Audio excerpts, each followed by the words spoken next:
Please welcome Chelsea Clinton, Vice Chair of the Clinton Foundation, Dr. Vivek Murthy, 19th Surgeon General of the United States, Devi Sridhar, Director of the Global Health Governance Program at the University of Edinburgh, Chen Kuan, Founder and CEO of Infervision, and Ophelia Dahl, Co-founder of Partners in Health. Good morning, good evening. Thank you for being with us for this conversation around how we respond to kind of the urgency of our COVID crisis today. And I'm so thankful that you all are with us for our very first kind of virtual CGI University panel conversation. And I want to start with you, Dr. Murthy, with our former Surgeon General. If you could just tell us from your perspective how you think we're doing here in the United States in kind of the middle of April, and kind of what you think we should be doing differently. Well, thank you so much, Chelsea. It's wonderful to be here with all of you. And I just want to reflect on just what an extraordinary moment we're in, a moment of just upheaval where people's lives have been turned upside down. And the truth is, most of us have never experienced anything like this in our lifetimes. And the world hasn't really seen a response like this to an infectious outbreak in perhaps a century or more. So this is something at a moment I think that we will remember for the rest of our lives. When it comes to how the United States is doing, I think there's good news and there's bad news. Let me start with the good news. The good news is that some of the measures that we have been taking, that we've been asked to take to physically distance ourselves from other people, are actually starting to work. We are seeing a flattening of the curve, if you will, a reduction in the number of new cases in some of the hardest hit areas of the country, like New York City. We're also seeing some really interesting things happen in terms of an acceleration of adoption of technology, particularly in medicine, where telehealth, the ability to use technology to get health care to people who are far away, is actually being more rapidly adopted out of necessity. It's a technology we've had for a long time, but this pandemic has actually allowed us to, or pushed us to adopt it more quickly. The other thing that we're seeing here is this extraordinary collaboration between research scientists, between people in academia, government, and industry as they seek to develop a vaccine, but also to test possible therapeutics, medicines that might help to either prevent this virus or at least reduce or diminish its severity. And all of that is extremely positive. And the reason this is so important because there's the bad news as well, which is that in the United States, we have now over 600,000 cases of COVID-19. We've had over 25,000 people die. And unlike perhaps what we saw in China, where there was at least closer to a single peak and then drop off, in the United States, we are going to have multiple peaks in different parts of the country. New York has gone first, but we are now, and after that, we had Michigan and Louisiana, which were states that followed. But now we're seeing surges in Boston, Massachusetts, in the DC, Maryland area, in Florida, where I'm actually speaking to you from right now. And so there will be multiple waves in this larger wave that hits the United States. And we are not out of the woods yet. So the social distancing, or as I prefer to think of it, the physical distancing measures that we're taking, while they're effective, they're buying us time, they're still going to be necessary for a little while. I'll lastly say that what we've been asking people to do is to make sacrifices to help buy us time. And I want to say a word about what that time is for. It's in part for helping our hospital systems catch up so that they can meet capacity, but also not have to deal with the massive surge in cases that we saw in some parts of the world. But we also know that in the United States, what we need to do in order to start opening up again is establish enough testing capacity, the ability to trace and quarantine people, and the ability to ensure that our hospital systems can handle a new wave of COVID-19 cases if they come through. We're working on improving in those three areas, but we're still far behind where we need to be. And so we've got a lot of work to do in the next few weeks if we really want to catch up and be in a place where we can start to relax these distancing guidelines. With all of this talk, though, about the direct physical impacts and the economic impact, of COVID-19, one last cost, if you will, that I think is equally as important is the social cost of COVID-19 and the restrictions that we're seeing. And I worry that we may incur a social recession marked by deepening loneliness as we spend more and more time separated from each other. I do think that if we can either look at this moment in one of two ways, as a moment when we separated further from each other, when we became lonelier, when we experienced deep economic pain, and when we realized how broken our systems were. Or we could potentially use this as a moment to rebuild the infrastructure in our country, to invoke a so-called Marshall Plan for rebuilding the health infrastructure of America. We can use it as a moment to also refocus on our relationships with each other and to recenter ourselves and recommit, if you will, to making people the center of our lives in terms of how we spend our time, how we design our workplaces and schools, and even how we think about public policy. And if we do the latter, my hope is that we will, I believe that we may be able to come out of this pandemic stronger, more deeply connected than we were before it all began. Well, I certainly echo that hope, Vivek, and want to talk a bit more about kind of what you termed the social recession that you worry about later in our conversation. But since you did mention one of the things we know we must do, rapidly expand our testing capabilities, introduce massive kind of contact tracing, kind of isolation, hopefully treatment, alongside protecting our frontline workers.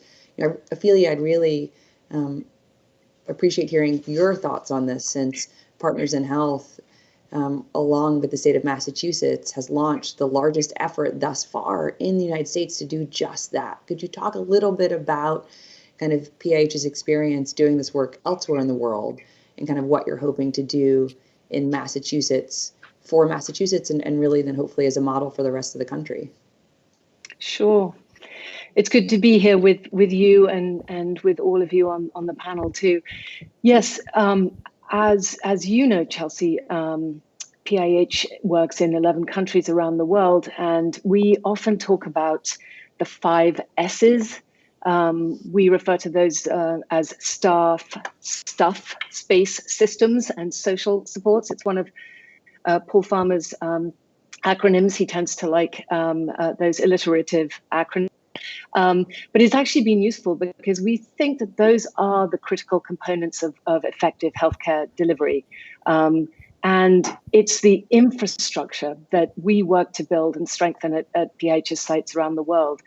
And here in this country, in the US, it's what's needed to something like COVID as well. And I think while we have parts of that system, of those components here, we don't have all of them. We have obviously many trained doctors, we have nurses, we have trained lab technicians, but there are also some real gaps in being able to meet the need right now. So we don't have a particularly robust community level set of interventions that take place in this country. For example, contact tracers or community health workers, and we're lacking in the staff part as well, in the PPE and indeed in some of the testing.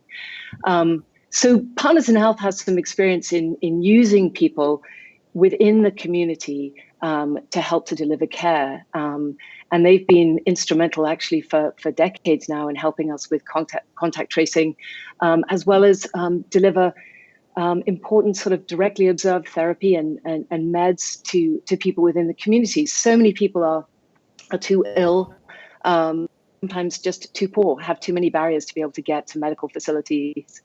So we've always tried to adopt a community-based approach. And we rely just heavily on the hospital-based care in this country.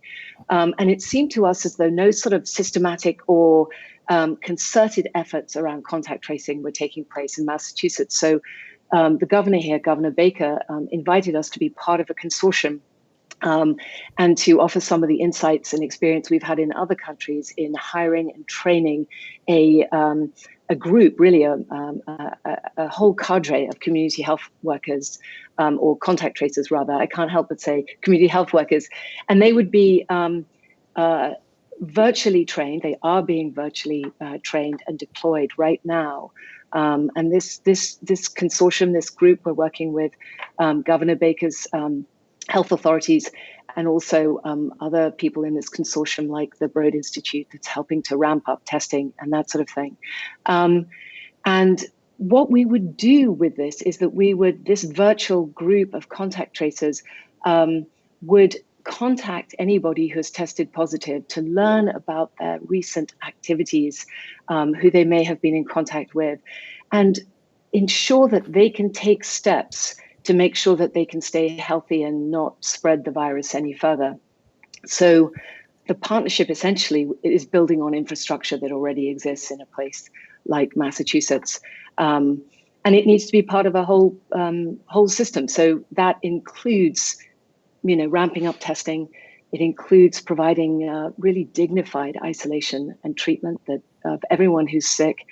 And it's ensuring that people can be quarantined and at times separated in a very supportive way. And then, in part of our discussions, we have really pressed the idea that accompaniment, which is something, a sort of a core principle of Partners in Health, is part of this, so that people who can't really afford to be isolated or quarantined can be isolated and quarantined.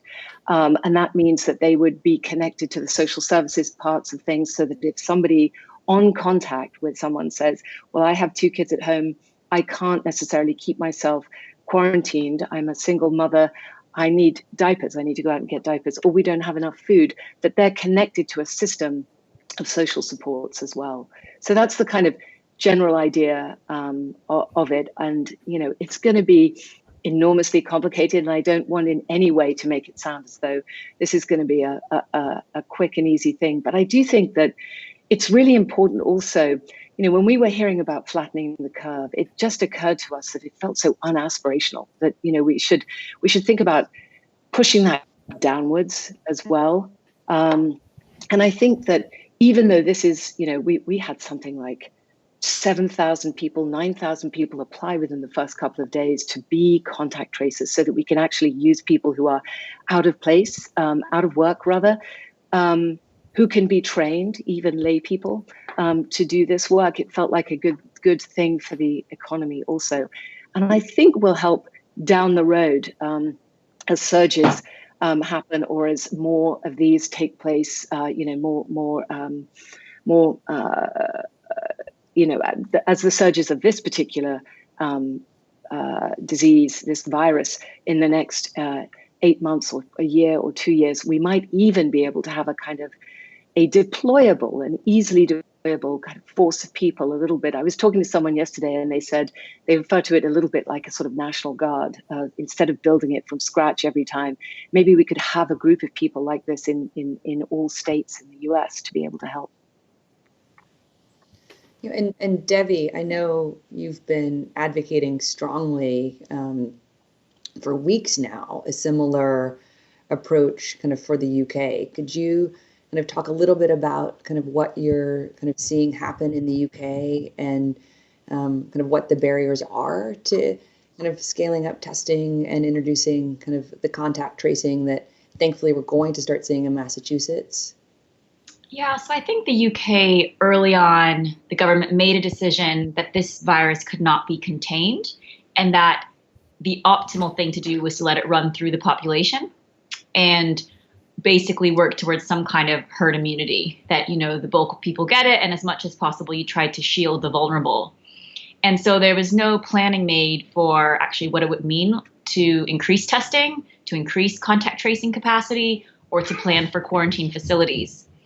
And so this was the policy until about mid-March, when I think, due to first public backlash, as well as the realization that you cannot perfectly shield the vulnerable, that we don't yet know who the vulnerable are, and that actually you'll lose a lot of lives in that process, that there needed to be a rethinking of the strategy. And I think where we are now in April, there is realization that we need to go to increase our testing massively, and we need to actually think about how do we exit this kind of lockdown policy that we're under. But it's a real challenge to get testing up because we're so late to the table. And so it's hard to get test kits, it's hard to get reagents, it's hard to have a strategy who gets tested.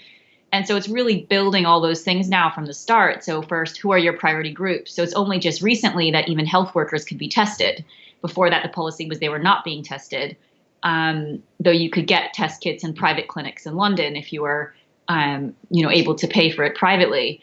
And so that was an issue. Now they've adopted a policy that, health workers are tested, their family members are tested, and household members. The next thing was testing essential workers who are still out, working people in grocery stores, deliveries, pharmacists, and that's been the next stage.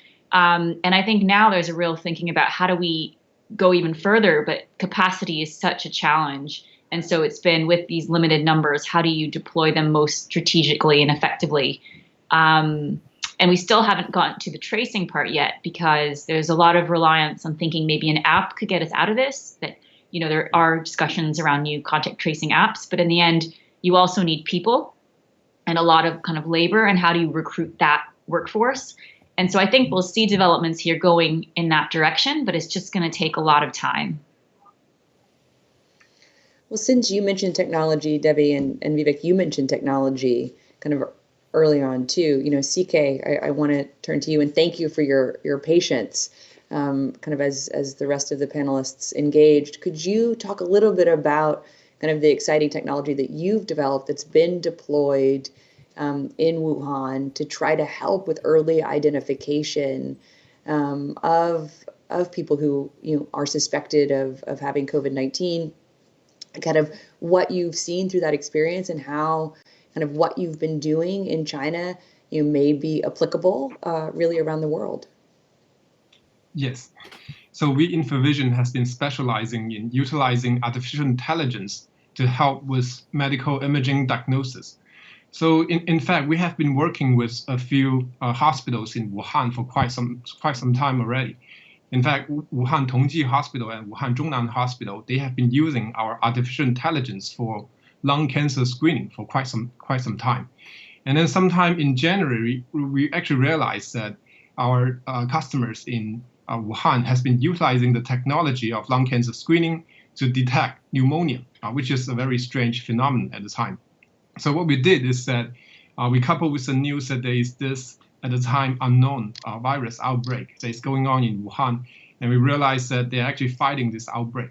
So we started to talk to the doctors and the hospitals exactly how we can adapt our technology, repurpose it to help with the fight against the virus. And so they actually bring us like two demands that they actually really want our AI to be able to do to help them fight the virus. The first one is that there's been a lot of in-hospital transmission of the virus. While at the time, there's a huge shortage of like testing kits in Wuhan, in Hubei. So what we see is that a lot of patients suspected of COVID-19 is being like queuing up, lining up in the hospital, waiting to be examined, waiting to be seen. But at the same time, there are also some patients and other doctors who are not infected with the COVID-19. They're all like mingling together in the hallway, in the corridors of the hospitals. So they actually really want us to use the AI technology to screen the CT image to identify suspected COVID-19 cases quickly, so that they can start the quarantine, they can start the medical observation quickly, while at the same time waiting for the PCR testing, which might take days to come in, so that we can actually reduce the in-hospital transmission risk. And at the same time, they said that, well, if you actually have a confirmed patient, then they actually really want the AI to be able to quantitatively measure the progress of the pneumonia, so that they can see whether or not this patient is in danger of developing into the severe case, which needs more attention. So basically what we did is during the Spring Festival, we developed this AI together with the doctors, and we push it through. The initial idea was pretty simple, to be able to use this AI to help the few hospitals that is fighting the virus. But we actually see the virus like spreading outside of Hubei to other provinces in China and also outside of China. And that's the time in which we started to deploy the system to other hospitals and other countries. Thank you, CK. I think, Vivek, one of the things that I know you've been really passionate about, not only in the last few months, but really throughout your career, is trying to help fight false information around kind of health broadly, public health, kind of patient health.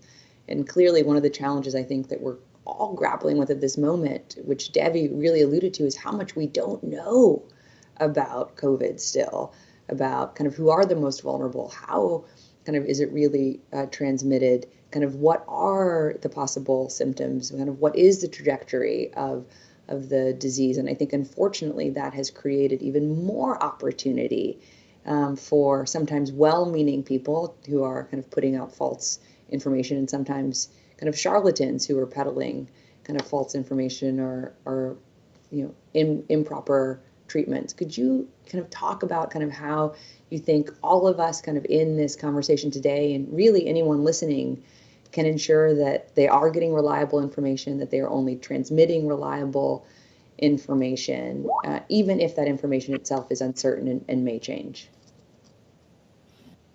Yeah, well, thanks, Chelsea. It's such a good question. And, as Devi had mentioned earlier, we are actively learning about this virus while we're at the same time trying to address it. And this is a really tricky situation to be in. It's not unique. In the past, when I was in government, we were dealing with the Ebola outbreak in West Africa, as well as the Zika virus. And prior to my time in government, there was H1N1. There have been outbreaks over time that have been novel. And that is really the tricky part of this response, is that you're learning, but you also have to act, which means that sometimes you'll take actions that you'll realize were perhaps wrong, or you need to change direction as you learn more information. And this can be really tricky because pandemics like this are extraordinarily scary to people for good reason. People are wondering if they're going to get sick. They're wondering if they're going to lose their loved ones. And fear does something to how we absorb information. We reach for information that may be more favorable, even if it's not true. But at the same time, we need information that's more truthful to help us figure out how to stay safe and how to take care of our loved ones. So, for example, in the midst of COVID-19, if you were really scared about what this virus could do and you heard somebody who said, "Don't worry, it's not that big of a deal, it's going to blow over," there's a part of your mind psychologically that wants to believe that. Because to believe otherwise will mean that people you love are at risk and that you might have to turn your life upside down.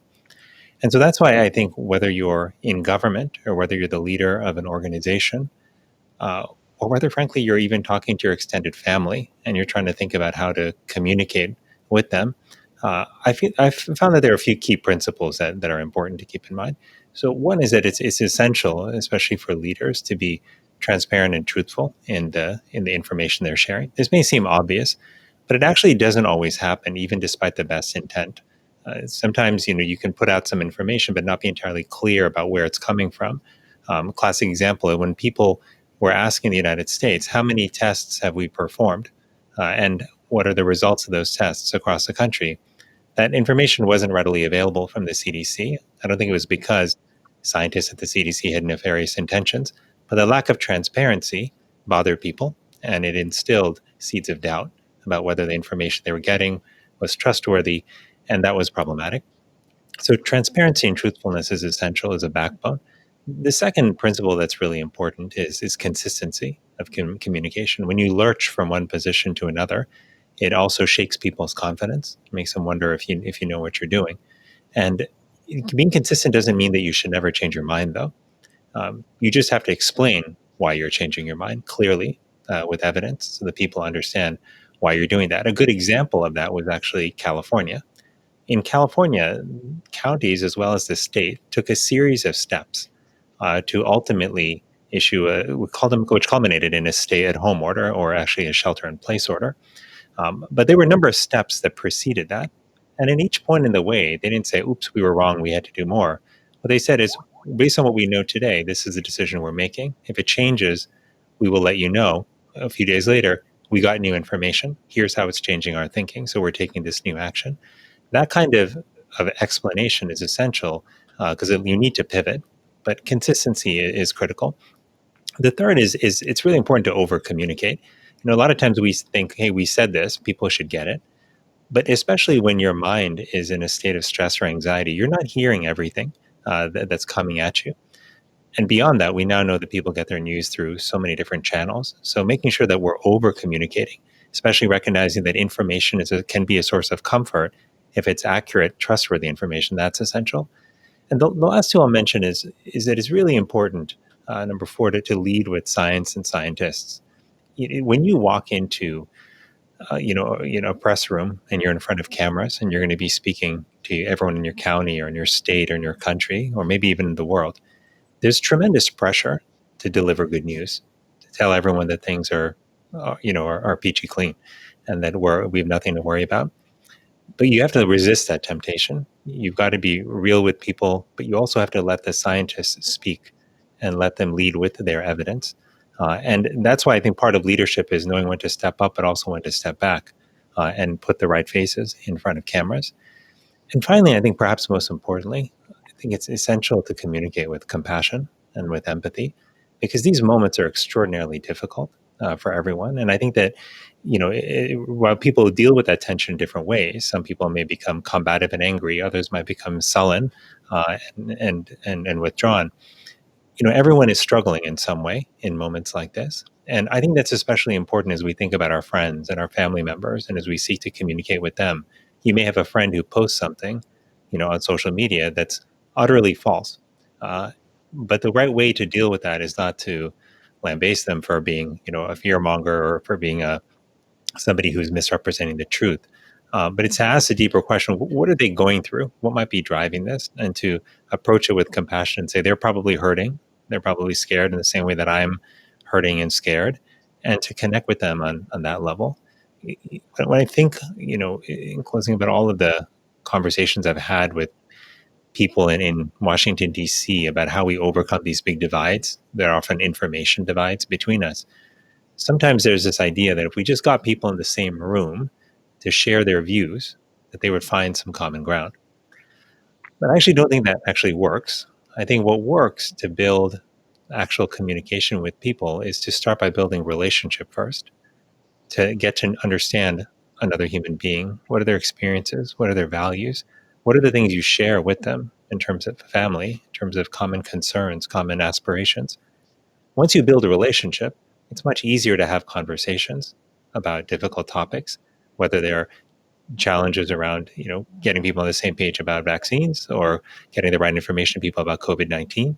But this is why the breakdown of social relationships and connections in our country and around the world has been so consequential. It's not just about people feeling bad and feeling more lonely. It's not just about the powerful impact that has on our health and our lifespan and our risk of cardiovascular disease, but it's also affects our ability to dialogue with each other. If we can't dialogue, we can't share information. If we can't share information, we can't protect ourselves and each other. Well, and Vivek, I would just say, arguably, you just also described on an institutional level kind of the logic for why we need the World Health Organization. And WHO is under enormous kind of strain and stress right now, especially from our government, but not only from our government. And Devi, you and I have spent years kind of debating what we think kind of the right and appropriate role for WHO is. And I hope you could just share your thoughts on kind of how you think WHO has done so far in this moment and kind of why we do desperately need it to be an effective leader, including kind of as a public health communicator.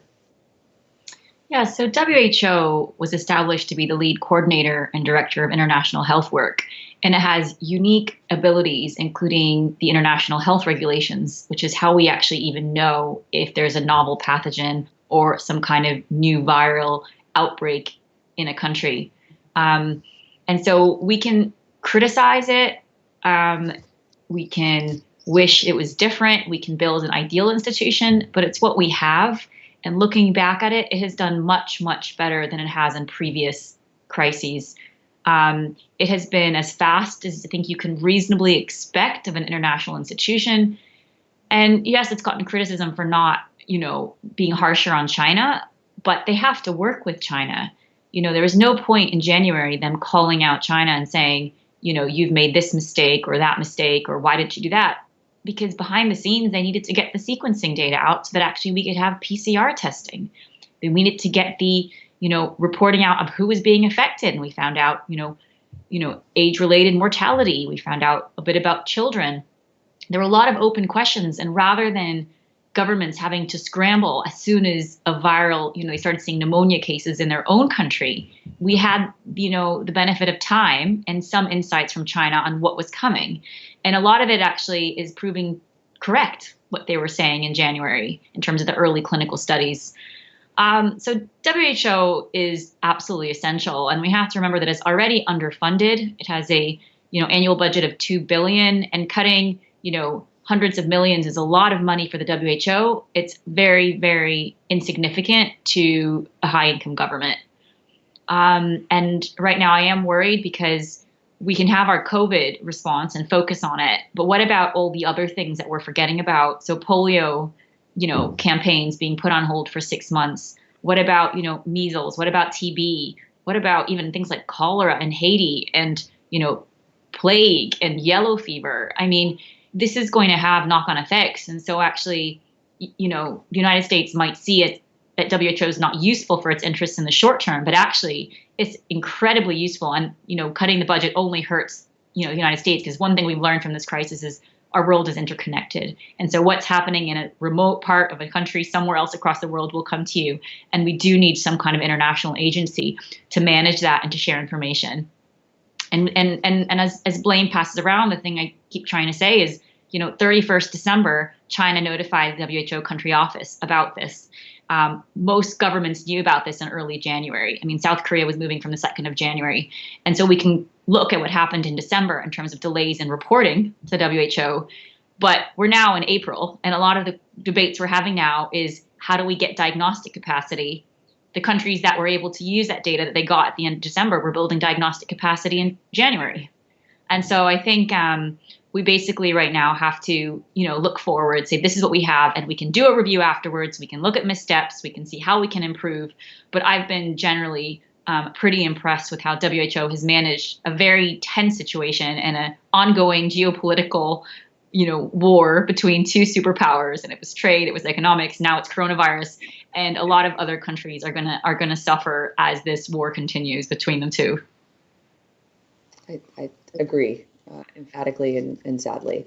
In our last few minutes, just as we try to focus on what any of the CGIU students listening can do, Ophelia, I wonder if we can kind of start with you and then really just go around.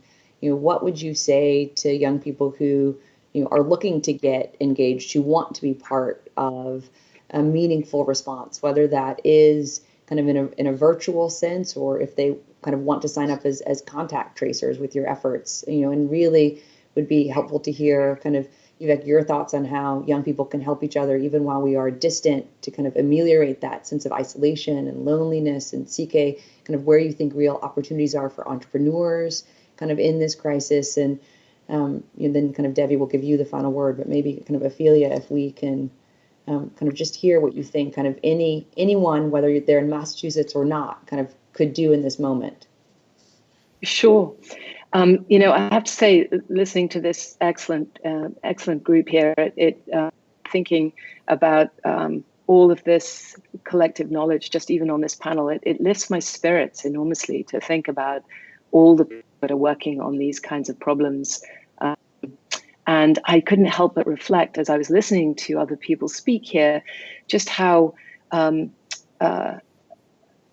difficult it is that the infectious quality of this virus means, not unlike Ebola, that the caregivers have to do such protective equipment that it sort of takes away, creates barriers between them and the patients. And I was just really thinking about, if I was ill, how I would want anyone on this panel, maybe only the ones who are medically qualified to give me care, but how comforted I would be to hear your voices if I was sick. But just to your question, because I know we're zooming down on time here, but I think that being connected to people, learning about this, learning in an informed way, is part of what I think young people can do. Getting connected to groups, realizing that the things that they're passionate about already, whether or not it's sports or science or entrepreneurism, that to connect to other people, especially now on online, and start chats and to begin talking with people about what it is, how they can add muscle or add experience what it is. I think that there's no shortage of that could use their ideas and their experience. And indeed, if it is in contact tracing, to connect organizations that are doing work in this field. I know that it keeps my spirits lifted to be able to work with a group of people, colleagues who are trying to make changes all the time, although we often go 10 steps backwards to come 4 forward. But yes, I would say totally get connected and feel free to jump onto the PA site and look at the contact tracing opportunities there. Vivek? Well, thanks, Chelsea. I think that there's a tremendous amount that young people can do now to help address the COVID-19 crisis. And it may not feel like that. It may feel like if you don't have a medical or nursing degree that you can't help, if you don't have a high position in government that you can't do much. But 3 things I'll mention that you can do that are extraordinarily helpful. One is staying at home. The physical distancing that you are observing, the sacrifices that so many young people have made to miss graduations, to miss their hanging out with their friends, to miss time spent with family, as painful as that is the critical part of what is helping to reduce the peak of infections in so many communities around the world. The second thing I would mention is, as much as it is important for us to ensure that the government responds in an effective way to support people in terms of economic support and infrastructure during these troubled times, there's a level of support that can only be provided by other people in their life. If you have a neighbor who's struggling, who is scared to go out and get groceries, a call from you can make a world of difference. If you have a coworker or a classmate who might be struggling to figure out how to take care of elderly parents while also managing classwork or managing to work at the same time by telework, simply reaching out to that person and having food delivered to them or sending them a thoughtful message can make a big difference in their day. So as you think about how to help, think very locally about the people around you and in your life. And finally, I would say that this is a time where a lot of people, if not everyone, is struggling emotionally to some degree to figure out how to cope with this new reality that we find ourselves in. And that means that people have a great deal of more stress and anxiety than they may have had before. Simply reaching out to friends, to family members, to coworkers, just to ask how they're doing, and then just listening as they speak can be extremely powerful. We live in a society that feels very action-oriented, where we feel like we've got to fix people's problems. We've got to, take care of what ails them. But I'll tell you that one of the greatest gifts that we can give other people is the gift of our full attention. And 5 minutes of listening deeply to someone, sharing openly with them, and simply being can be deeply healing in a way that 30 minutes of distracted conversation simply can't be. So keeping all of these in mind, I would just remember that at a time when the world is hurting deeply, that you have the power within you to be healers, to help reduce that pain, and to help bring people a degree of comfort and help that millions, if not billions of people all over the world desperately need right now.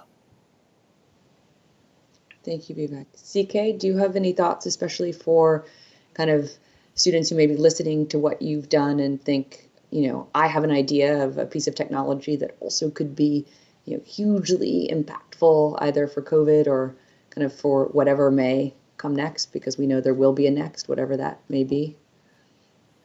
Yes. So my advice to young technology entrepreneurs who can have the capability of do something about either this current outbreak or something that comes next is to get in the ditch. So basically, one of the examples that we confronted during this COVID-19 crisis is that when we first deploy our system in one of the hospitals in the early outbreak, in fact, at the time, the protective gears is in huge shortage. So the doctors, they actually hope that we can install the AI within the quarantine area, which is actually quite dangerous with confirmed cases. So when we talk about the financial reward that we can offer our team members, it's totally not worth risking their life trying to do that. But at the same time, they feel that, they really want this technology to work. Actually, the team member actually later told me that she was actually very afraid and she's actually very scared, but she still chose to go in and install the AI for the doctors. And later on, the AI actually helped the hospitals find out there is a COVID-19 carrier. So I think for any technology, when we think about it, it's always very shiny, it's always very flashy. But if you really want the technology to help, you have to put it down from the sky to the earth to be able to really do something about it. So I think this is my advice to young entrepreneurs, to really get in the ditch. It's great advice. And Devi, any final thoughts on kind of what you would want students listening to think about what they could be? So 3 quick things, I know we need to wrap. And the first is really to remember the importance of your voice and voting. That if you're unhappy with something, that there's no insurance for your family members, if you're unhappy because you don't understand why certain policies are being enacted, voting is such a powerful act in itself, and not to forget this crisis the next time that there's an election. The second would be that, and Vivek has mentioned this, many people are angry right now. They're going through a lot of uncertainty. And so just to have a bit more leeway with people and a bit more compassion, like you never know what someone's going through. And a lot of times when people react badly, it has more to do with what's going on in their life than actually anything to do with you. And I guess the third one, and something I've been struggling with even myself, is, we are going into uncharted territories. Like this is psychologically quite difficult because we like certainty, and especially like personality types. I'm a planner. Like I want to know what's going to happen in 3 months and in 6 months. And that's how I plan my diary. And to now have a world where we don't know what will August look like, what will December look like, what will 2022 look like, it is hard. And that it's okay to not be okay. That's actually pretty normal right now, to feel quite unsettled, because it goes against kind of how we feel. And actually, and as the panel is saying, just talk about it and be quite open about it. It's not anything, I think, shameful or anything to be embarrassed about. I think even public health experts and leaders are grappling right now of what the summer is going to look like. And so, of course, to recognize that your own mental health and your own well-being is also vitally important right now. Well, thank you all. Thank you all for your time today. And even more, thank you all for all that you're doing to help protect patients and people in public health today and into the future. Thank you very much. Thank you. Thank you. Thank you, guys. Thank you. I'm Katrina Villas-Cisneros, and the future is fighting for human rights. The future is fighting the opioid epidemic. The future is fighting climate change. And protecting natural resources. Tackling domestic violence. It's empowering refugee women. Zero discrimination and equal job opportunities for everyone. Equitable access to education. Tackling substance abuse. The disaster resilient world. The future is empowering the next generation of leaders.